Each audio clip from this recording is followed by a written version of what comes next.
Hello? Was it something I said?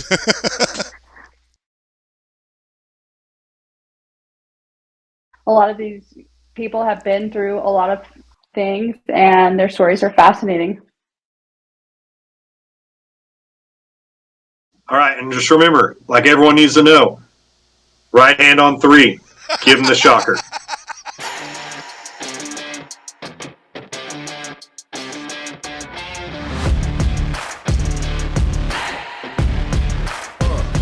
How you play the game with the people that writing the rules?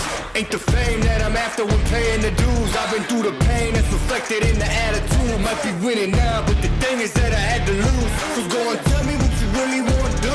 And lonely at the top, cause there ain't a lot of room. Ain't no other option, that's all I ever knew. So I'ma get it poppin', you know how I'ma do.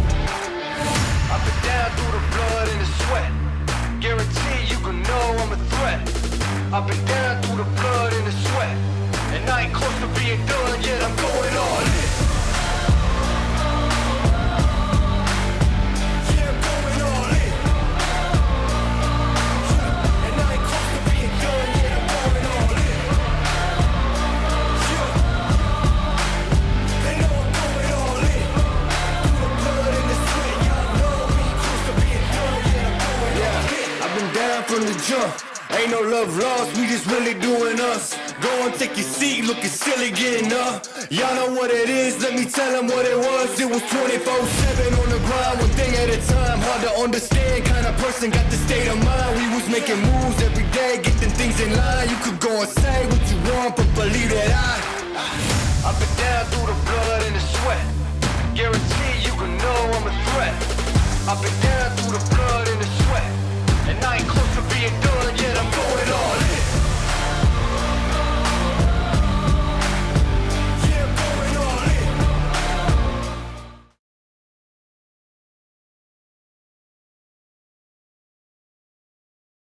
in. So, being a huge fan of slap fighting and this being such a rapidly growing sport, I wanted to find out its origins, how this sport became such a popular thing. And so I did some research, and a lot of people thought it was the Polish and the Russians that actually invented the sport. So I did some research and looked, and that's not the case. If you go back and look on YouTube, there's two different promotions that started the sport early on. There was Slap Fight Championship and Slap Fighting Championship. Now, I'm going to get into the detail of the two, but just so you understand, Slap Fight Championship is an American promotion and is run by JT Tilley. Slap Fighting Championship is another promotion that was over in Poland. They are two different promotions, and apparently, from the best of my understanding, after speaking with people, Slap Fighting Championship kind of tried to steal the logo to draw in viewers. Now, how do I know which one started first? If you go back and look on YouTube on both their pages, Slap Fighting Championships first event took place December, I believe it was December 19th of 2019. If you go back and look at Slap Fight Championship, JT's promotion here in the United States, that took place a few months earlier in September of 2019. So, based on all research I have done and looking back as far as I can see this sport go, it originally started from JT Tilley's promotion, Slap Fight Championship. And I'll get into detail exactly how JT came up with the idea.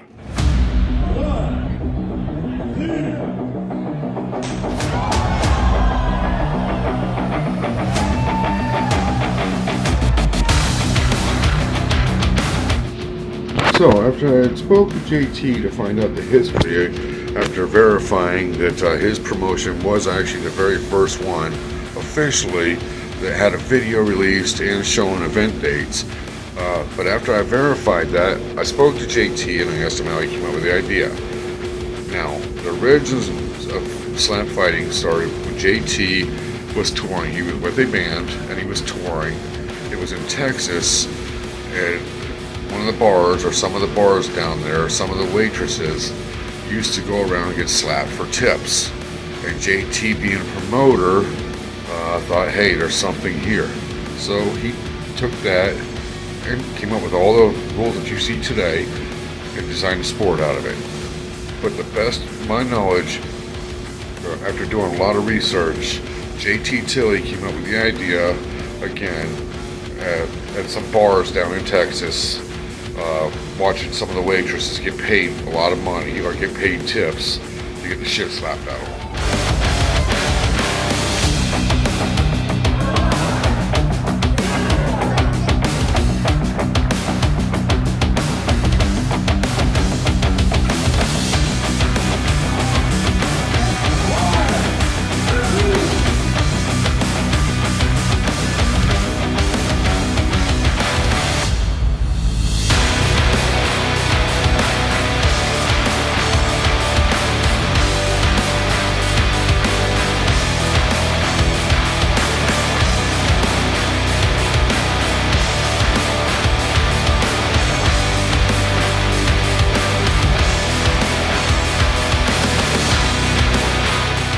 So when I use my information a lot from a guy named JT Tilley, and the reason why I do that is because every single time when I do my research, it has checked out to be solid information.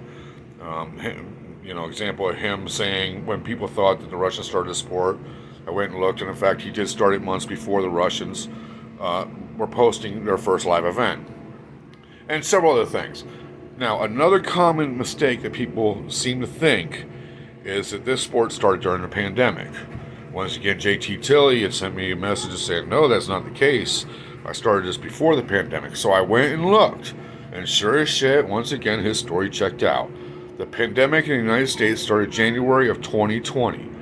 JT Tilley's first upload of a full live event was September of 2019. So again, those who think that this sport started during the pandemic, that's not the case. JT Tilley uploaded his first full event before the COVID pandemic started here in the United States.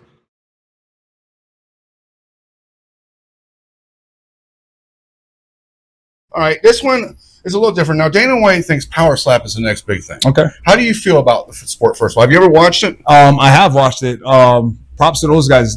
You know what? Don't get me wrong. When it first came around, I thought it was stupid. And then I watched it a few times, and I'm like, oh, I still don't understand everything about it, like the rules and how they score it and whatnot. Gotcha. But it is entertaining, very entertaining. And one of the best guys in the world, I think, is the Crazy Hawaiian. Yeah. And I'm interviewing him, actually. Yeah, there we go. And excuse I think he's like one of the top, if not the top guy in the world. I love watching that guy. He just puts guys down, and he's so big, and the guys he's slapping is so big.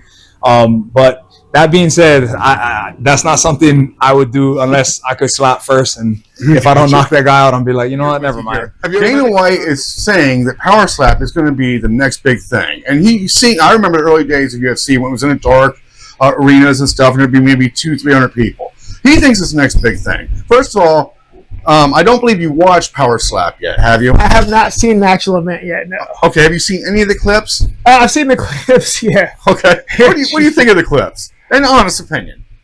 Pro or con, does not matter. It's hard, man. I think as a fighter, it's hard for me to get behind it as a fighter. Okay. For the fact that I'm so aware of how much damage that I take on a day-to-day basis. And mind you, like, I'm trying my hardest not to take unnecessary damage. Mm-hmm. But like I talked about before, like, you leave parts of yourself out there. Like, Yes. I don't think fans truly understand, like, how much of yourself you leave, like, out there. There have been fights that I've won that, later that night, we're all celebrating. I'm sitting in a booth, and, like, I come to, and I'm like, oh, crap, like, where have I been for the last hour? I've been interacting for 2 hours, and you're just like, there's a moment where your brain turns back on, and you're like, oh. But these guys, like, man, like, you gotta tip your hat to them just for their bravery of it. I mean, insanity. Me and my son one day, we were watching some AEW wrestling on Wednesday night, and we seen a commercial for Power Slap for the next week. And, I heard a little bit about it, and I was pretty interested. And we seen that, and we're like, yeah, we're going to watch that next week. And then it was the very first house, the road to season 1. And that's where it started, man. It was just the amazing of the matches, them guys, them athletes going out there and doing what they do is just crazy. You So ain't he kidding. was the one that discovered the sport. However, he came to me one day and said, "Here, look at this. This looks really cool. I want to try this."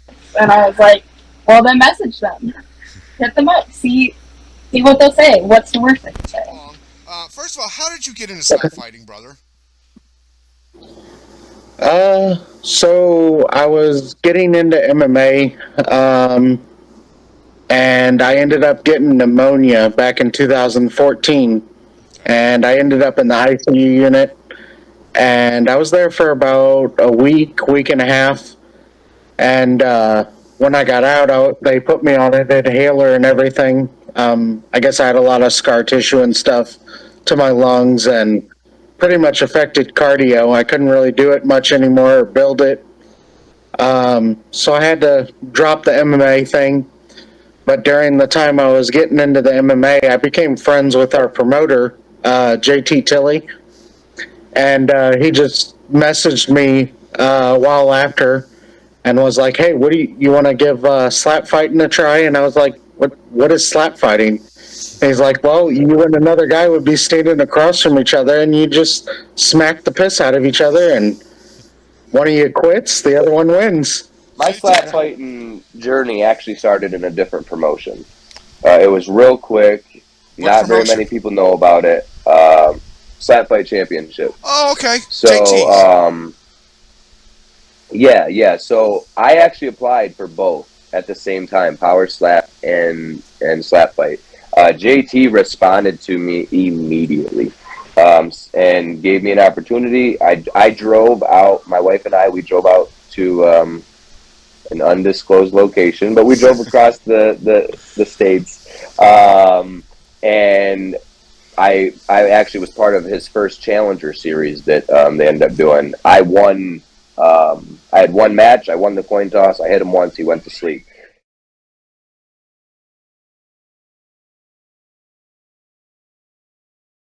A lot of people in Power Slap don't know this, or at least a lot of the fans don't know this. A lot of people in Power Slap know, but I mean, I have a great career. I mean, I'm an electrical engineer working on airplanes. Oh shit. I am a behavioral health tech or a patient care advocate for a detox and mental health facility. Wow. So I'm the Suicide Boys personal trainer and G59's health coach. Yeah. So my whole life, I've been in kind of just sales. Like I was growing up. I was always told by my family I had, like, they called it the gift of gab. I could talk with anybody. People. I'm a good people person. So I was in sales for a while, and then sales management, and then just recently, I located back into fast food management. So they just built a KFC, opened a new KFC, and I run this, and I'm being trained to take over a GM location, a GM position to basically run hopefully several more. So. Problem. All right. What did you want to be growing up? I'm sure you didn't grow up as a kid and say, "I'd like to slap the hell out of people for a living." No, growing up as a kid, I honestly wanted to be either an architect or like a teacher. What was your childhood like? Were you a good kid? Did you get in trouble? I mean, I wasn't a terrible kid for most of my childhood. I definitely started acting out probably like my high school years. I mean, if you ask my parents, I started just completely off the rails. In my opinion, I was slightly, off the beaten path. Yeah. But it was a pretty normal childhood. I grew up in a military household. I moved around a lot, changed schools a lot. So, just that usual story of, kind of bouncing around, not really having a friend group to stick around with. So, got pretty good at just fitting into wherever I was. And, I mean, it became useful later on in life. Growing up, I wasn't able to brag about my dad because he was doing drugs. And I didn't have nothing good to say about my dad. He was just hard on me, mostly gone, doing drugs. being reckless. And I growing up, I didn't have that. Oh, that's my dad right there. You know, I really didn't want nobody to know who my dad was.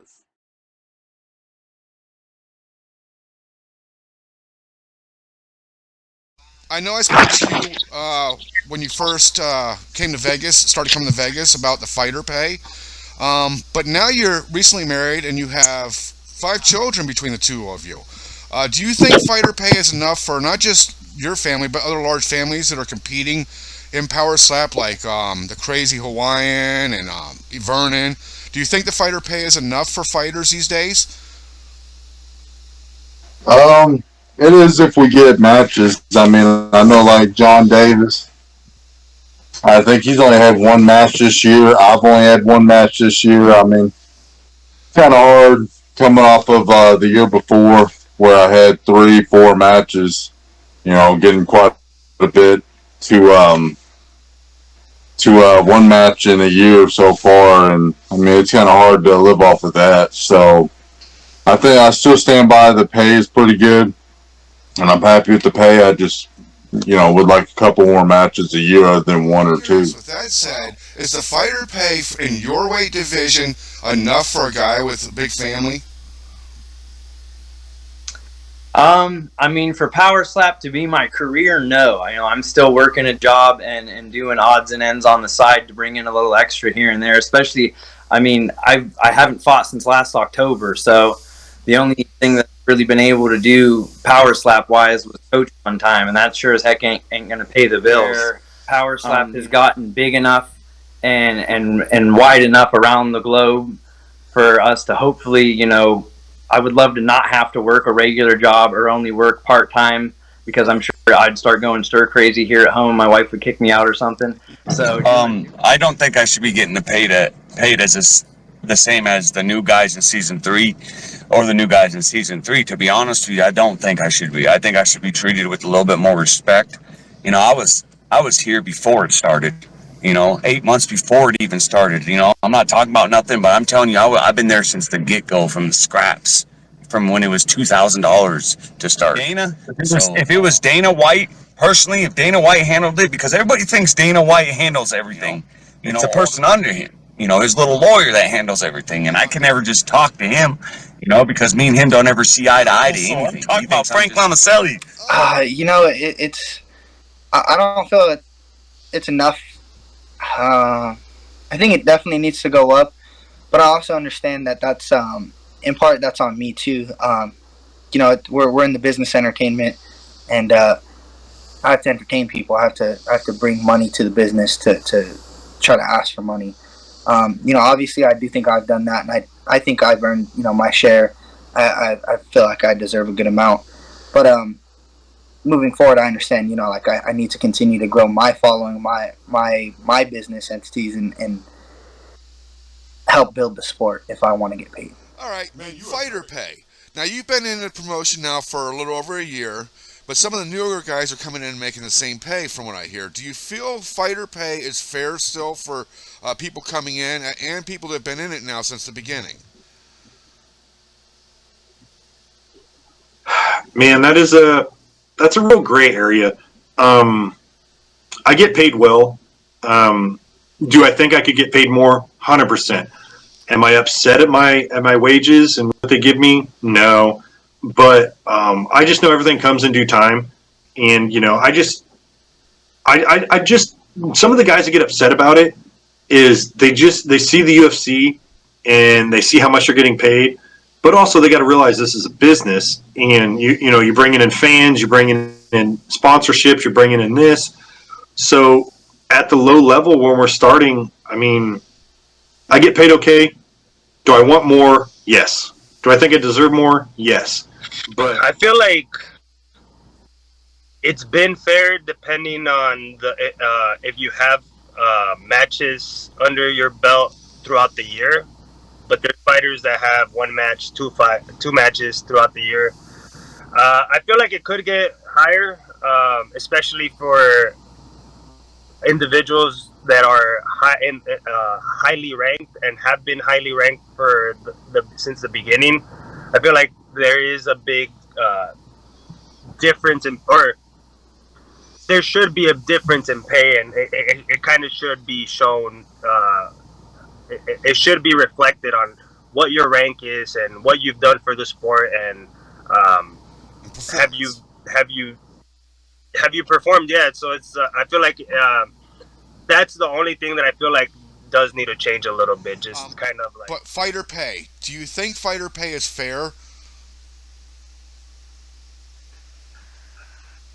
No, I have to be honest. Fighter pay is not fair for the numbers that are being thrown around.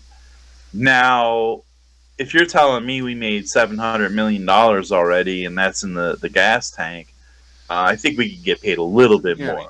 And at the beginning, the money's nice, but then eventually the fights slow down and the money stops. It doesn't come in as often. If you can advise any of these new guys, any advice when it comes to their money, what would you say to them? Yeah, don't blow it in hopes that I got another match in a couple months, because I mean that was my issue. I was not good with money last year. Had 4 matches. I mean they even said it. The announcers and stuff where I was making good, and I was making good money. I mean, a lot more money than I had made in a lifetime. Coming from nowhere, small town, but I blew it thinking I'd be another one right around the corner, and then you go through a drought where you don't get a match as often, stuff like that. So yeah, I would not just blow through it and put some away for a bit, especially if you're trying to quit work and make it make this your job. I mean, yes, sir. You need to live it like it is a paycheck instead of take it out piece by piece instead of going to blow it all. That's, like what I did, it's not the best thing. And as much as I made last year, I regret doing what I did. And I wish I can go back, but I'll just have to keep moving forward with it.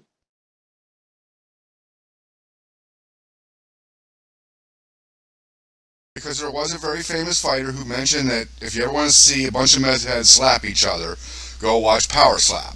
I'm not going to mention his name because I don't want my teeth kicked in because I actually go to the same gym as him. But with that said, do you do meth or any hard drugs? No, Sean Strickland definitely has his point of view on it. And I mean, if anyone's looking like a meth head, it may or may not be him with the outrageous shit that he's always got going on. But with him, that's no harm, no foul. He's just talking to talk, and I mean, he for him specifically, he looked at me from the crowd after Azael and I fought the second time and was like, "Dude, you hit almost as hard as I do up there." So, it is what it is. Everyone's talking shit, and I don't really give a fuck. Have you ever done meth? Yeah, actually, I've done it, and I at one point, I was addicted to it, but I can tell you right now, I'm not on meth anymore. Obviously, you can't be 400 something pounds and be on meth, or you can be. I don't know, but shout out to all the meth heads that are coming into the sport and helping the sport grow. I experienced drugs my first time with my dad when I was 11 years old. And then I experienced the second time at 13 years old. 13 years old, it was with my own mother. So I did have a drug problem growing up, but I believe that doing it with both parents created something inside me. Like, I would never do that to my kids. And it made me want to be a better father. It made me get over that shit a lot quicker. And it just made me who I am today. I might be a little edgy, but everything that comes out of my mouth, I try to make it truthful. Like, even if it offends you, if it bothers you, if it's the truth, then that's all that matters to me. How long have you been sober, Chris? Oh, 3 years, 2 months off of meth. Amazing, bro. Amazing. So, I don't drink. None of that stuff. I got to get rid of all that stuff. I do smoke some weed, but I have to work full-time job, so I usually smoke after I work. So. There was a very famous UFC fighter who went to a couple of events, and this wasn't in reference to Ron, but in reference to the sport in general. And he had used the term that if you ever want to see a bunch of meth heads slap each other and laugh your ass off, you want to go to one of these things. Now I know Ron personally, but does Ron do any hard drugs, or does he have a drinking problem, anything like that? He does not do any drugs, and he does not have a drinking problem. Absolutely, and most people say that. However, there was a couple in the documentary that do actually say they've done drugs, and I know Ron didn't. But I want to ask his wife. Get another. I like to do stuff. I guess. Have you ever done meth, brother? Oh no. Awesome. No. Me either. Definitely not. Me either. Yeah, so that's why I was like, I think I know exactly who you're talking about, but yeah, no.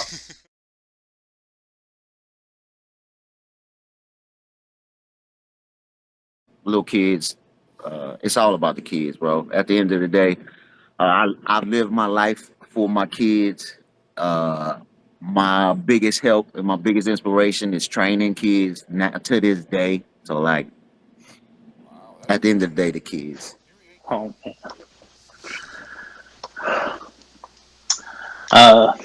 man, that's a good one, dude. My little brother, when I first started fighting and started putting myself out there as an athlete, he was one of the guys that was like just worried about my safety above everything else. And me and that kid have been through everything, man. He's been there for every fight. Every time I go to Vegas, he's right there with me. Yeah, that's my boy, man. That's my dude. Every time I walk up there, he's right there behind me, and yeah, I definitely couldn't do this shit without him for sure. That is super powerful, bro. I'm trying not to. You got me with that one, dude. You got me with that one. And I love my fans. My fans are the best. You know, they but you know, been recently that the haters been coming out, and you know, I tell people a lot. If you ain't got haters, you ain't doing nothing. You know What does your family think about the possibility of you going against your brother? Man, that's a big thing. But right now, we don't want that to happen until the doors open for us. But I wouldn't put my family in that at the moment.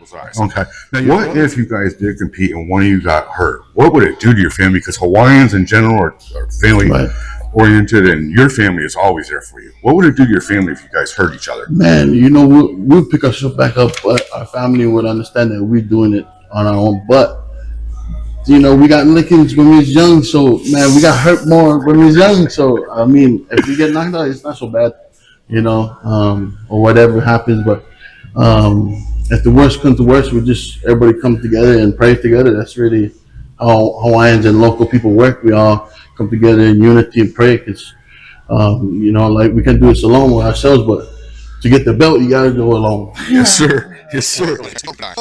Power Slap is trying to push you to go against your brother. It would be devastating, obviously, man. It could potentially have devastating effects, with my family. But my family really is so strong together, and I feel like a lot of things that we go through in life we've overcome. And if that does happen, which me and my brother's not going to settle for anything less than $1 million. So that's that, and I don't think any amount of money will replace if something really happened with my brother and me.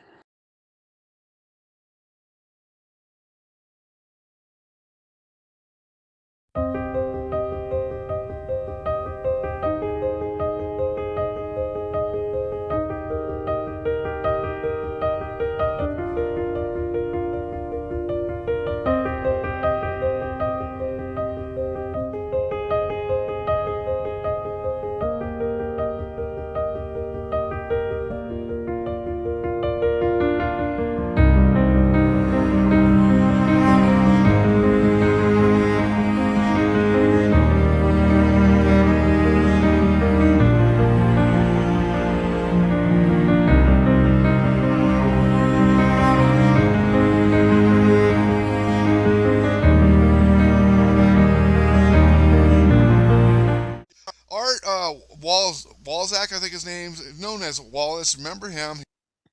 Yeah. Well, actually, I met him a couple times, and I was actually commentating. I was working with Fan Mio, and I commentated on one of his slap fights in Poland.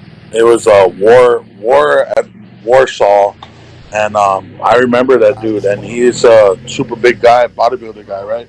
The person that he died from, uh, I went up against him as well, and that's one guy. One guy I have a loss in.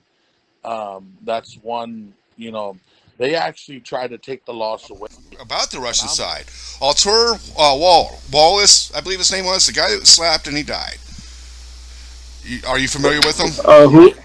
No, who is this? Artur Wallace. He died about 2.5 years ago from a slap. And actually, the guy that did the slap was the only one that Hawaiian lost to, the crazy Hawaiian lost to over in Poland. With that said, this could be a very serious sport. I'm not trying to say, people are getting hurt, because I love the sport, man. Are you showing any early signs of like headaches or excessive sleep and stuff from this? Nothing at all.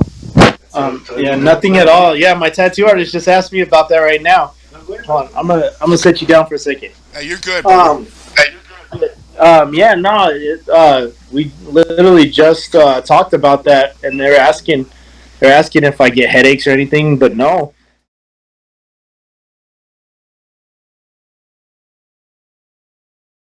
This now, do you think there should be round limits in the slap fights? After watching that 27 rounder you did, do you think there should be limits before they go ahead and put it in a judge's decision? It depends. Like, I think there should be, because I mean, obviously, I know the CTE is real, but it's not saying it ain't real. But I mean, I know it can cause problems down the road. So I think eventually there should be. But I mean, when you got a match like me and Darius, I mean, nobody wants to see that only go like 10 rounds and wonder what if. So, I mean, on a match like that, I mean, I like the unlimited. You do, because you have been in a lot of battles. Are you showing any early signs of CTE, including like blurred vision, excessive sleeping, short-term memory loss, any of that kind of thing? And be honest, Darius. Honestly, I wish I could say something to give you something a little bit more exciting, but no, I haven't really experienced any of that. With my technique, with rolling with the slaps, and I feel like for me and for everybody, that would give you the less damage. People say, just taking the brunt force of it, you get less whiplash, your brain moves around a little bit less, but I kind of don't agree with that. I think whiplash would be the lesser of that when it comes to all of the damage that you could take when you're just taking the brunt force of it. It's like a truck running into a wall. What's going to move? The wall, the truck? It all depends. I think another thing that adds on to that is me being so young in the sport. I have built up such a iron chin that I don't feel like I really have that issues. My brain being so young and still possibly developing in a young man's age. We don't stop developing until we're 25. So I think that could possibly have a play on it. Me being youthful. I also think me being Mexican has something to do with it. But that's neither here or there. And this could be childhood. It could be anything. I mean, we do dumb shit as kids. Memory loss, slight memory loss, has been something that I've noticed every once in a while. And I can't say personally if that's from this or if it's from childhood shit, because I had a rough childhood. But no blurred vision, none of that. I've had the brain scans, the MRIs, the MRAs, and that shows nothing. But I mean, it's one of those things. Even if it doesn't show, there's no possible way that this doesn't do damage. I know there's at least one person on your current roster right now that according to family members, is showing early signs. And when I also talk to UFC fighters, the biggest thing they say about it is the CTE damage that could be done long term. But I was actually interviewing one UFC fighter who has CTE from getting hit in the head a lot. And as he was going into the issues of how you can't protect your head and stuff, he actually forgot the conversation. And on video, he even says it's my CTE kicking in. With that said, yeah, I don't want to mention names because it's going to be in the documentary. It was kind of sad. It was hard to do. But with that said, last question, like I said, is there any early signs of CTE with you, like excessive sleeping, blurred vision, headaches, things like that, forgetfulness? I mean, no, nothing out of the ordinary. Again, being a father of four, I forget what's going on half the time anyhow. So I was like that before I ever started eating. And if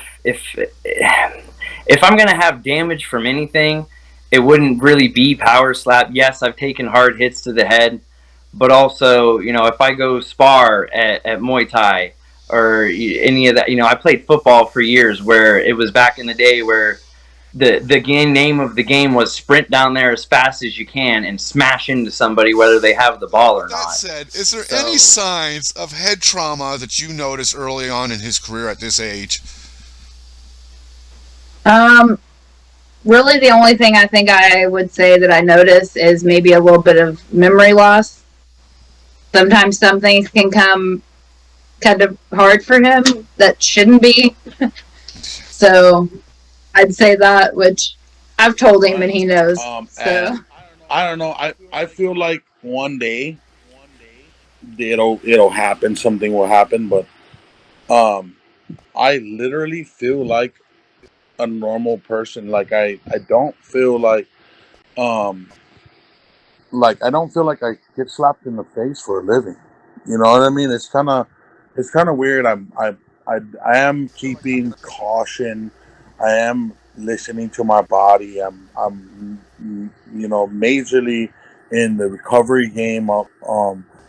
The recovery is so quick and fast for me that it's almost like I was made for this, because 2 or 3 days later, I actually went and I let Larry Wheels slap me. So I don't know. It's I've been doing it for a while. I'm doing it right when COVID started. So and I'm creeping up on about 25 or 20 bouts. So I am listening to my body. I want to be the first one. If it does happen, I do want to be the first one to come in and kind of tackle it head on, because I'm all for the sport and I want the sport to grow as is. And if there's something that I can help, with the study or with trial period about the recovery and the safety of all these guys doing it. And I want to be at the forefront of it. I want to be in the front and trying to figure out if it is, going to be that way. I want to take the extra precautions to say, hey, Crazy Hawaiian did it this way, and maybe people should start, recovering the way he does, or doing something. I want to be able to provide something for the future of the sport, knowing that we do get the hit in the head. But okay, next question is on the serious side. Was there ever a time? Oh, come on, man. Well, I knew you would bring the comedy, and I had to get you in this documentary. But was there ever a time that you were scared for a fighter that got knocked out, like you were legit worried? Were they okay?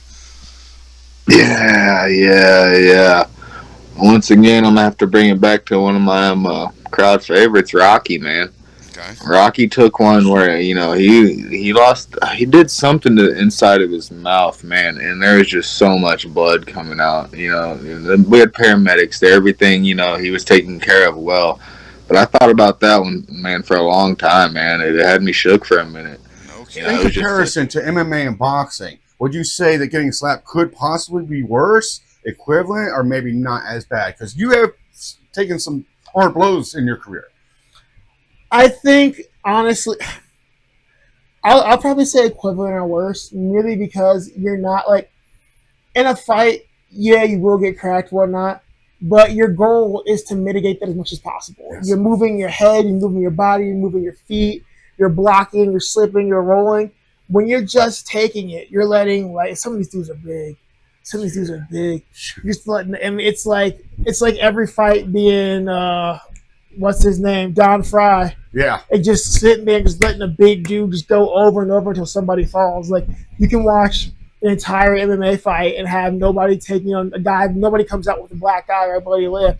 You watch power slaps, somebody's going to sleep or somebody's face is like shaped different. That's Eyeball looks. They had an eyeball actually explode at another promotion, not Dana White. In the slap fight championship. Yeah, then there was people vomiting and stuff. I just covered this actually with the referee that refereed that match. So bro, I would pass out. Like, oh my god. There was kids in the audience that got in the referee's mouth. God. It was pretty bad. No, I'm trying to think. Like my CTE has claimed my memories. Okay. First of all, have you noticed any like trauma signs to DeBell? Like maybe excessive sleeping, blurred vision, and if yes or no, do you think about the long-term effects of what it could possibly do to him? I haven't noticed any signs of any head injuries or anything like that. He seems to be good to go.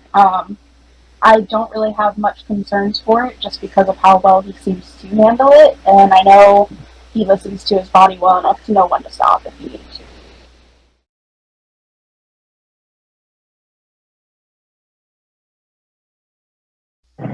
Oh, Power Slap has changed my life dramatically. I think it gave me a new name, honestly. When it comes down to me going anywhere or doing anything, people look at me as KO Chris. They don't look at me as the fucking loser I was, you know? That Power Slap has changed my life dramatically. I don't do nothing wrong anymore. Like, there's little shiny shit that I used to do wrong that I had never let, but there's so much shit that I let go for Power Slap. Sarah, what's it like being married to, in a new marriage, to a world champion in Power Slap? I mean, I'm fine with it. I think it's fun to watch him, get recognized and everything and watch him enjoy it. So awesome. I like it. Power Slap, first of all, it's giving me the opportunity to show the world what I've always known that I had, which was power and the ability to take a hit. So I think that's number one.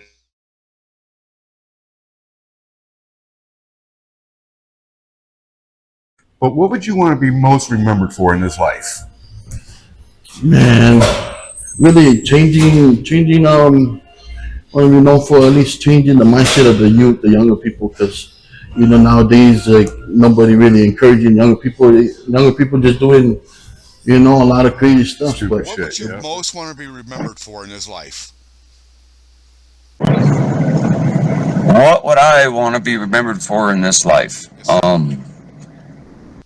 My biggest goal in life is to be remembered as somebody who cared, just a good dad, someone that had struggles, but hammered through those struggles and took all that shit that he was raised off of and cut all that shit out of his life and made something of himself. And I know for a fact my kids will have a home to call home, a big home. I'm talking about a big home, with a little lot and maybe a farm or something. And eventually I want to adopt troubled kids that are like between the ages of, I'd say 11 and 14, the ones the systems give up on. Because I'm telling you, if somebody would have came to me at that time in my life and just told me simply, hey, I'm here.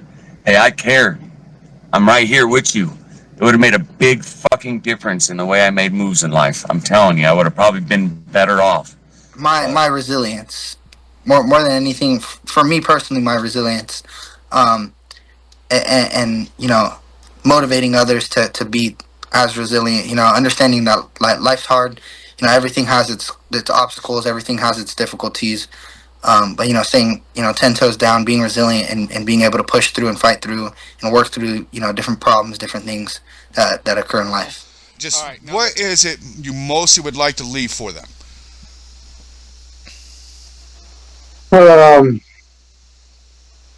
I don't know. I mean, I just want the kids to act right, and be older, know right from wrong. Um, I don't want them to have to do, nothing. I don't know. I just want them to know right from wrong, I guess.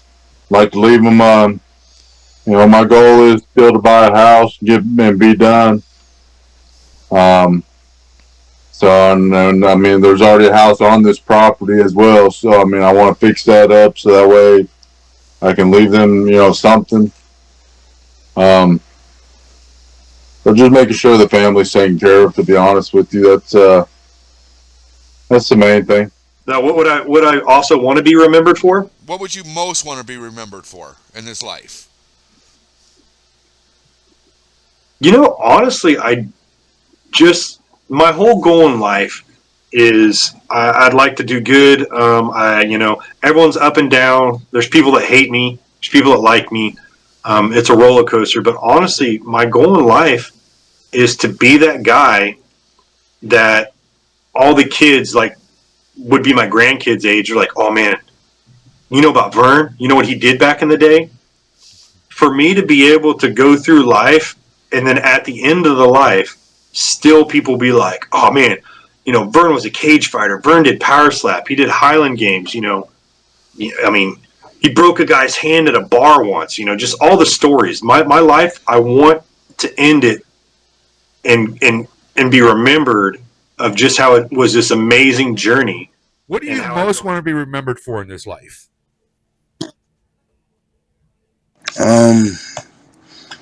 That's good. That's a very good question. I'd say what I want to be most remembered for in this life is just by my actions and by my character. But I want to be remembered as a badass, man. Just a straightforward, bad motherfucker. I'm more worried about a legacy and having my grandchildren talk about me when I'm dead and gone, about who I was, the type of person I was, and how I affected everyone else around me.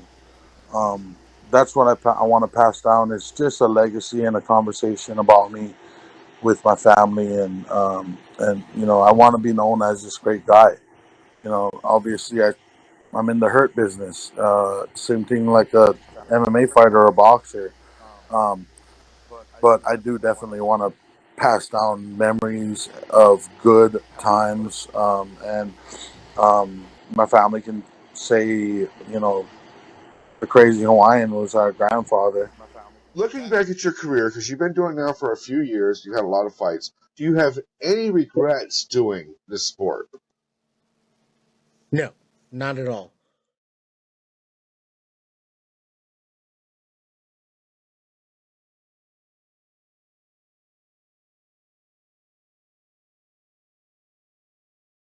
What's the one thing you'll miss most about Power Slap?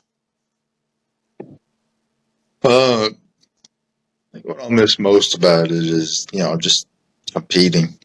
Even just, not just the money, but the competing part. I think I enjoy competing, but I think with my old lady, my wife telling me that, I space out, and I've noticed it from time to time, and I think just in general, I think I just need to step away from it. Okay. So, Fair enough. but yeah, competing's gonna be my number one answer on that. All right. Now, this one you may have just answered, but I want to clarify. A lot of fans are going to assume right away that this is medical, that you're leaving, that you're retiring. Can you clarify for the fans exactly why it is you made this decision? I made the decision because I don't think it's completely medical why I'm doing it. I feel like, I've done all I could. With Slap Fight Championship, I got to hold 2 belts. So, I did great there. Then JT got me signed here. And then, I moved over to Power Slap, and I've held 2 belts here. I'm aiming to go out on top. So, and I don't want to be that person that just keeps on going and going and going until they're at the bottom and forgotten about and made a joke out of. So, I want to come in here, win, go out on top. And I feel like, one, there's nothing else I can do. And then two, the fact that, my head has taken a bit of damage. And I'm not just saying it's all from, slap fighting. I mean, I had a lot of, MMA fights where I took a lot of ground and pound straight to the head too. So, I mean, it's just years of being hit in the head. So, I'm just ready to hang it up and relax with the kids and my wife. It's hard to find that one person that you enjoy with so much, and I don't want to just keep taking, punishment to the head and, end up memory loss and everything else, by the time I'm 40. How hard was it to make this decision to retire? Was it hard for you? Was there a lot of thought into it? There was a lot of thought into it, honestly. And my wife will tell you, I still, every once in a while, I'll be like, well, if I just do one more, if I just do one more, And so there's a lot of thought into it because I do enjoy this sport. I enjoy the people to an extent. As long as they're not on camera, I enjoy the people. But, I enjoy everything about this. I enjoy getting that call from Erica or from Frank, about, another matchup opportunity, where we're traveling. I enjoy everything about this. So it was a tough decision, but I think it's the best one.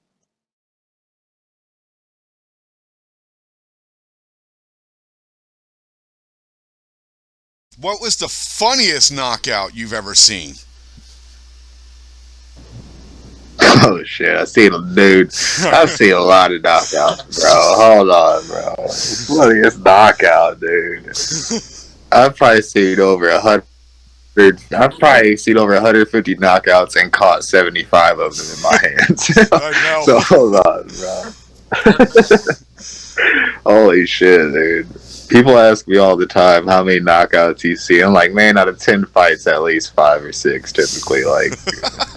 But there is some comical ones. Well, look. Oh man, this is my boy, man, and I love him. He's a young man. He has great energy. But that shit was just mind blowing. It was Smiley. Okay. Smiley, and it was his, I think, second one. It was at the last Chronic Palooza we did. Okay. And man, his body, dude, he just fucking this like a sack of a dude. He wasn't knocked out, but his body just like. Most embarrassing moment of my life. Well, probably gonna have to be this one. Actually, fun fact, happened not super long ago. And it was just more personally embarrassing because I didn't really get exposed. It didn't happen in front of a bunch of people, but just to me, I was like, oh, this is bad. I was working in a preschool and elementary school, so it's these oldest kids there are 10 years old, and there's a couple hundred kids at this school, and I was putting in shelving, and I was like, oh, my stomach's feeling a little weird, let me go talk to one of these teachers. And the first bathroom I hit is out of order, second one I hit out of order. I'm like, okay, this is a problem now. And I went up to these teachers and I was like, hey, do you have a bathroom? Because I know most of the time if I'm working in a school, I try not to use the student bathrooms because the world is crazy enough. I'm not about to go be an adult in a children's bathroom because that's just not. It's weird. It's weird in my opinion, no matter who it is. But I was like, no, I need a staff bathroom now. And they were like, oh yeah, staff bathroom. Well, there's the one down there, but that's locked. And I was like, I need a staff bathroom. Do not sit here and have a fun conversation with me. I need the staff bathroom. And in the middle of her explaining, just slipped out.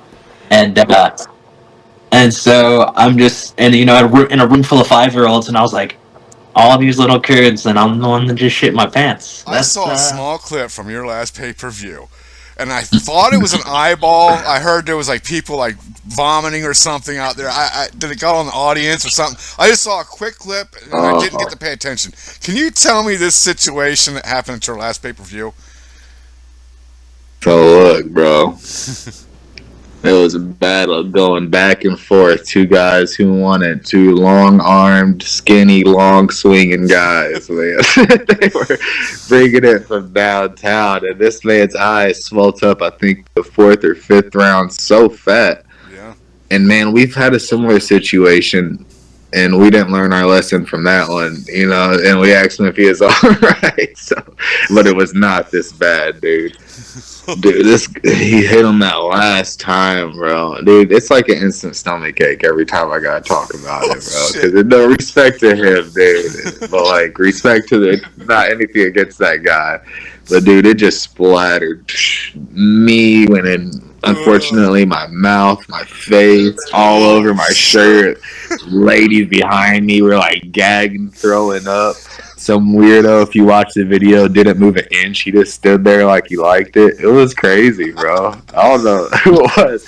Yeah, man. I just watched the video earlier. Some guy in the back didn't move an inch. He just stood there like, yeah. My wife, God bless her. This could probably tie that one. One of the very first times we were ever, together biblically. She was like, yeah, we can go shower. And I was like, yeah. I was like, I literally just showered right before. And I wasn't like trying to push it too much. So I was like, you shower, I'll just shower in a little. I won't shower right now. You're good. And I was like, just let me go use the bathroom first. I just gotta take a piss, whatever. And so I walk through the house naked and I get to the bathroom. I'm taking a piss. And I was like, oh, I gotta fart. I go to fart and just blow shit straight down my leg. It is on the floor. It is on the wall next to the toilet. And my wife just hears this guttural scream of, oh God, no, no. And I hear her start to freak out and come toward the bathroom. And I was like, no, don't come in here. You are going to change how you feel about me. You're going to want to leave me. And she was like, what happened? And I was like, there's shit everywhere. It's on my legs. It's on. And she just looks at me with a straight face and goes, huh, so I guess you're going to take that shower with me, aren't you? So, I mean, I'm man enough to admit it. If you were talking just straight up shit themselves, me all day happens far more than it should for an adult man.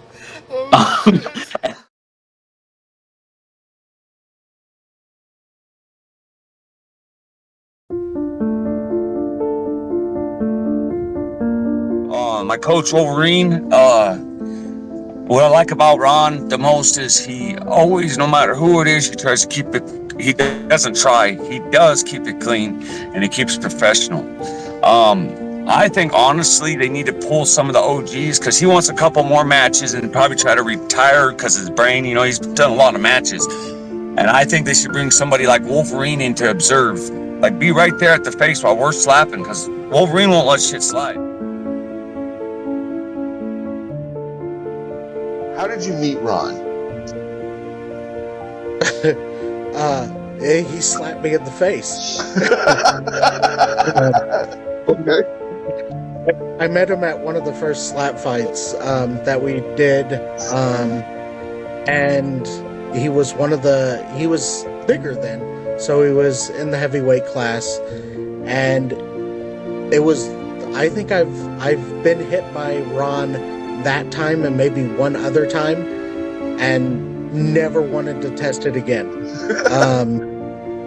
The sting and power that comes from his hits was one of the hardest I've felt. For as small, he's not really small, but as small as he is for our weight class. Yeah. Okay. All right. Man, Ron has done so much, like, since he's joined, and improved. Just kept improving the longer he went, and I have nothing bad to say, man. He's done so well and made so many accomplishments. I mean, he's a great guy, a great friend, so I wish him the best of luck. What would you like to do down the road? Because your name is becoming huge. I mean, I don't know if you know how big you're becoming, but I see comments and stuff. No, I mean, I do my job, and then I look at slap fighting as a I wouldn't say like a hobby or like for fun, but it pretty much is. It's just something I do on the side for fun. And I mean, I've had people stop me and ask me if I was, like the Wolverine, stuff like that. And I mean, I don't really think of myself that way. I'm just somebody who does that just for fun.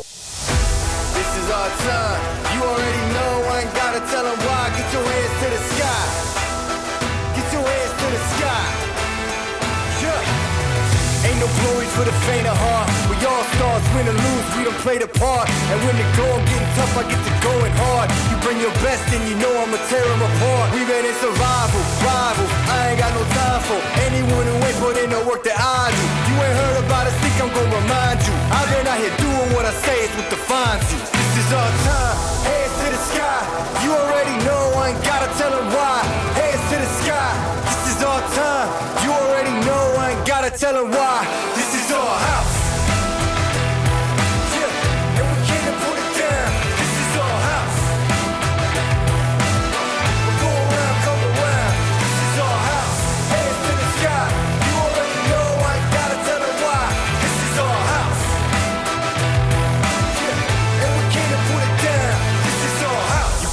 That's fine, but know one thing, real legend don't die. You could doubt us, that's fine, but know one thing.